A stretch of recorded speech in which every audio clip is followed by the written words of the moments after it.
Well, the first live stream is over and the poll results are in. Let's take a look at the 1986 Kramer Beretta.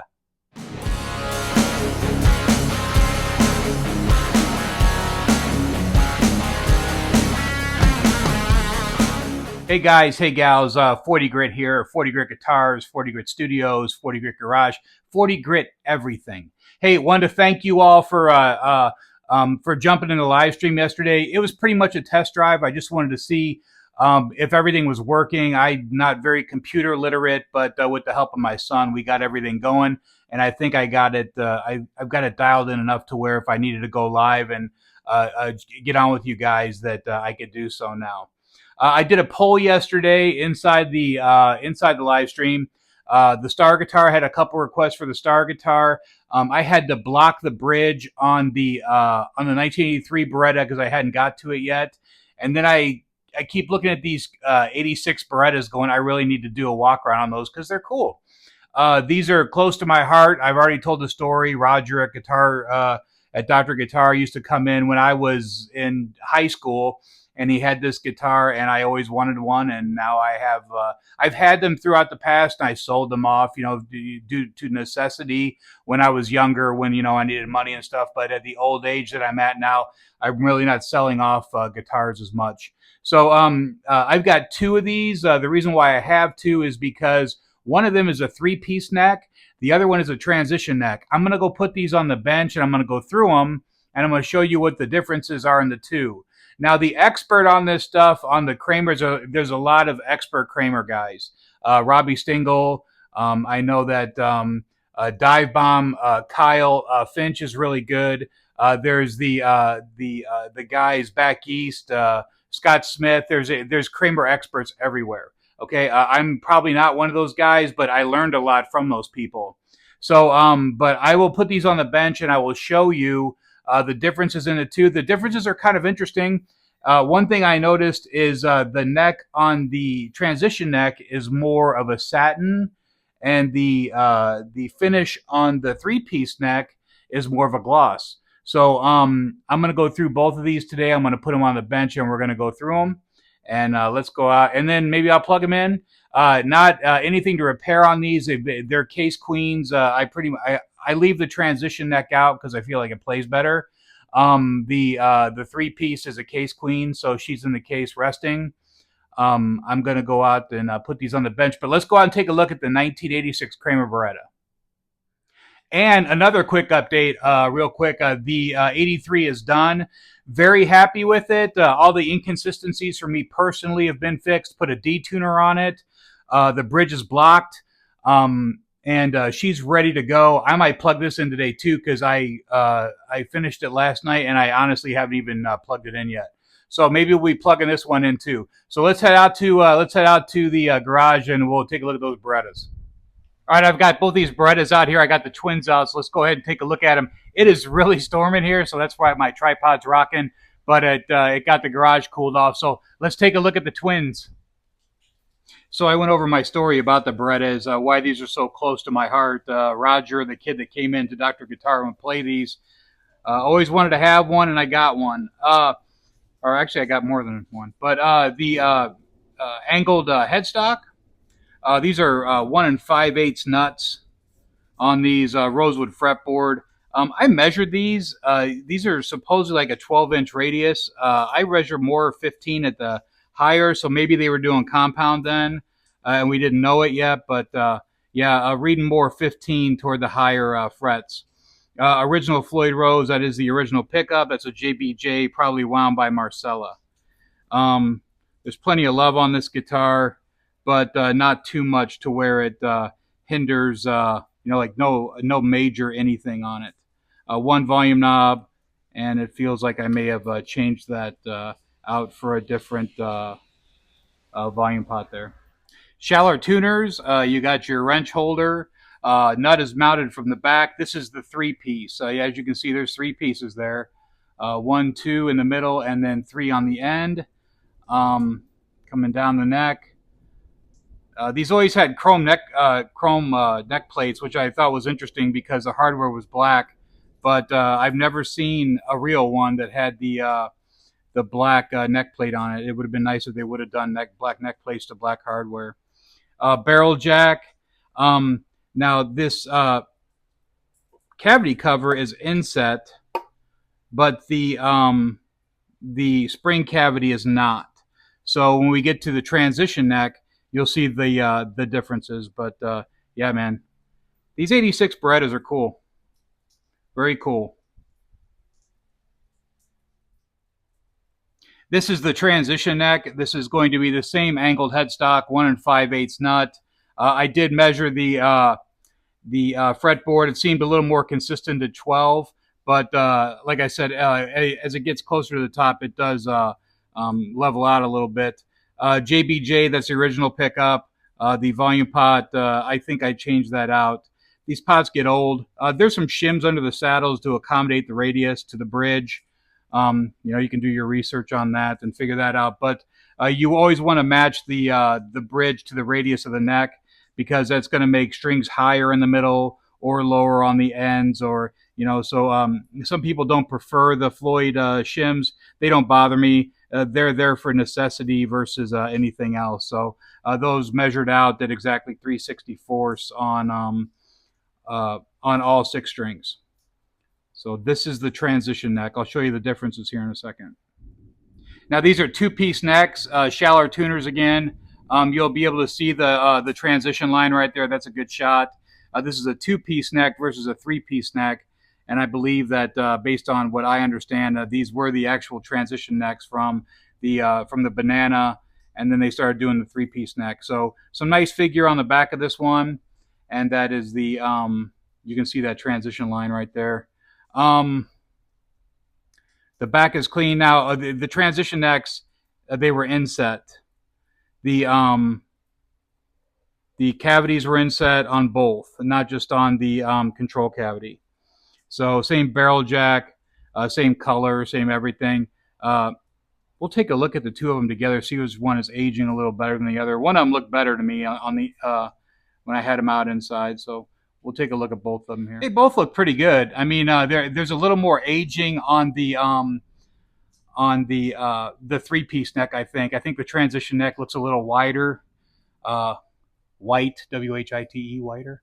But the alignment looks good on both of these.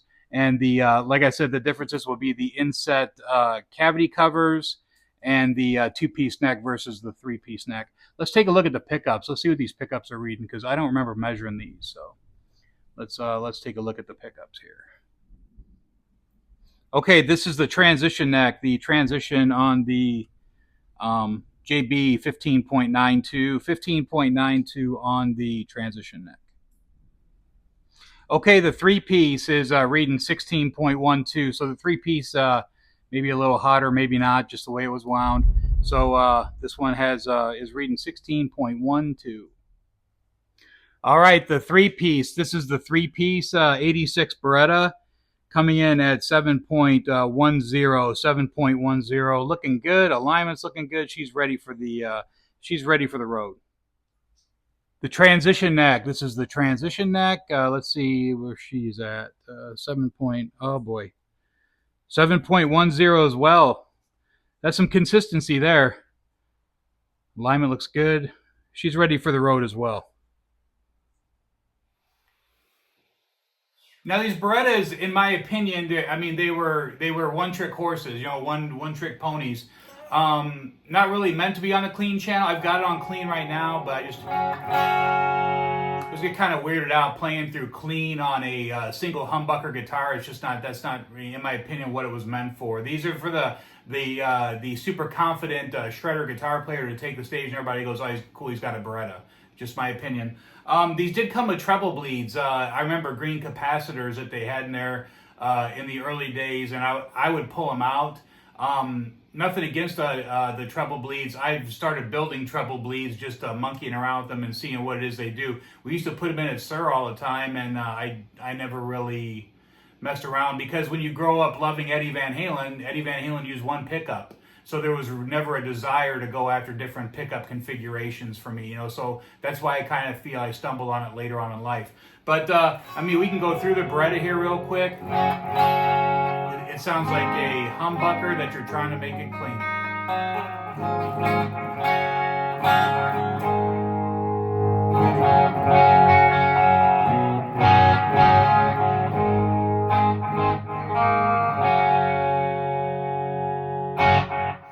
But let's get over to the dirty. Dirty's more fun, and let's get over to the dirty and check it out. Okay, so I got it on dirty. Let's go through this. This one is this is the 3-piece. This is the 3-piece.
It's all Van Halen when you pick these things up. You got to go after the Van Halen stuff.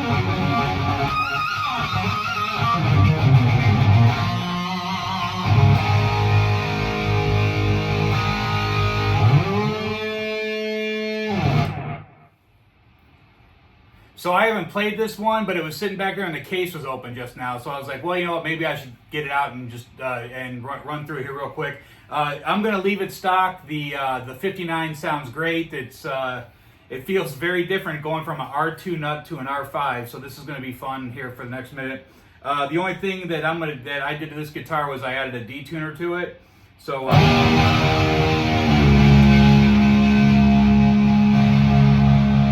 let's check it out.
I was talking to Robbie Stingle about this guitar, and he said that that sound that I'm hearing is the bridge pickup resonating inside the maple body. So I might shove some foam in here to see if that cures it. If not, it's just a characteristic of the maple body, and I think it sounds cool. I'm not sure if you guys hear it, but those who have it already, I'm sure you're hearing what I'm hearing. It's a very unique. It's a trebly. It's there's more treble involved in it. So.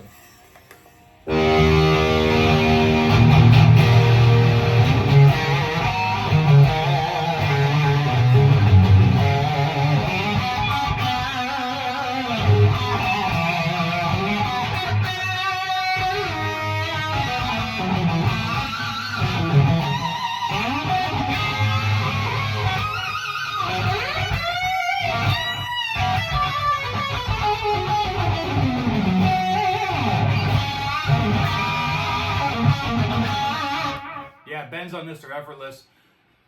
I got the usual clanking you can hear. That's how I set my Floyds up. So nice work on the Floyd, and the strings bends are effortless, and she's a player. So anyways, let's wrap this one up. I can sit here all day. I probably will sit here all day because the wife's on travel. So I will probably sit here all day and mess around. But let's wrap this one up. I'll get you guys out of here. So hopefully you picked up something today, something maybe you didn't know on these Berettas. And if not, I'll do my best to get you on the next one. With regards to the live stream yesterday, again, really thank you to my supporters. I was very nervous, but if you're not nervous, that means you don't care. So it was important to me to do my best on that, and it seems like it went pretty good. The only thing I missed was the outro. And because my son and I were kind of coordinating who was going to be doing what. So now I think we got that figured out. And so we'll get this tweaked, and we'll get it dialed in good. I want to thank you for all the questions inside the live stream. I did have a question or two about, are we going to be taking guitar questions? Yeah, I mean, that's why I want to do it. I want to continue to be a strong, friendly guitar community to where we all help each other out and we all make each other's guitars better. Okay, so if there's any questions, please throw comments in there about anything. I'll do my best to answer them. Not sure what the next guitar is going to be. Not really sure what my next days off are going to be because I think I'm done for the month. So anyways, thank you for your support, and throw any comments, and I'll see you guys on the next one. Thank you so much for being here. Thank you for subscribing, and we will see you on the next one. Thank you.